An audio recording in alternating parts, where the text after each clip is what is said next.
Gamitin ang sikat ng araw gamit ang 12 volts electric fan motor. Naka-solar po tayo. Libre po yan dahil sa sikat ng araw. Unang step na gagawin, bumili ng solar charge controller na 30 ampere. Ito po ay nasa mga 185 pesos. Ayan, 30 ampere. Ngayon, ilalagay yung positive at negative ng ating battery. Ito yung positive, ito yung negative. Lalagay na po natin dito sa ating battery.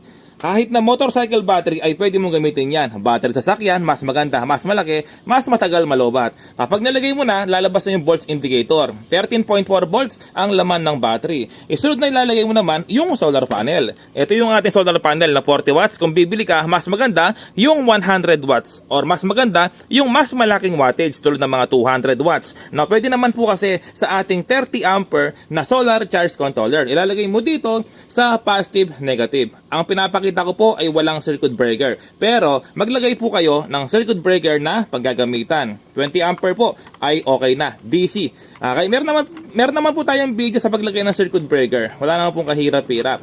Okay? So positive, negative lang po yan. Pero kapag small setup, tulad sa video, ay kahit na walang circuit breaker ay okay lang po yan, no? Kapag small setup. Kapag malaking setup na po, tulad ng mga 200 watts solar panel, ay kailangan na po ng circuit breaker. Yung 40 watts kahit wala ng breaker, no? Kasi hindi naman masusunog yung wire. Ito po, 13.4, kumakarga na po, charging kapag nailagay na yung ating, ito nga po, yung ating solar panel. Okay? Tapos, sunod na lalagay natin, ito, yung ating DC motor controller. Pero kung wala kang DC motor controller, ay okay lang naman yan. Wala namang problema. Basta't malakas lang siya. Ito kasi kapag may DC motor controller, ay pwede mo siyang inahin. Ilalagay ko na sa ating positive-negative ng ating battery. Huwag magkakamali dahil masisira po yung DC motor controller kapag nagkamali lagay ng polarity. Okay? So ipapakita ko po yung ating DC motor controller. Marami nabibili sa online po ng ganitong klaseng DC motor controller.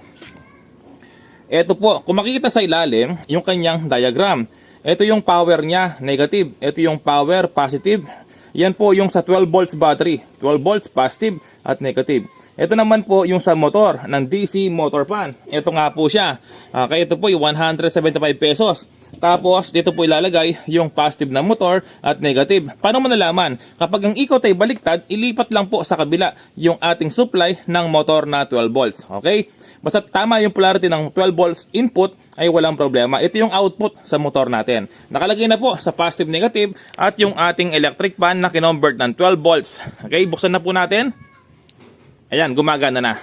Kapag walang power sa inyong lugar, ay pwede kang mag 12 volts. Ayan, no? Pag walang power, kahit may power, pwede mo gamitin yan kasi nga libre po sa sikat ng araw. Ayan, no? Pwede mo lakasan. Ayan, no? Sobrang lakas po niya sa video, parang mahina, pero sa personal, napakalakas niyan mga ka-repairman.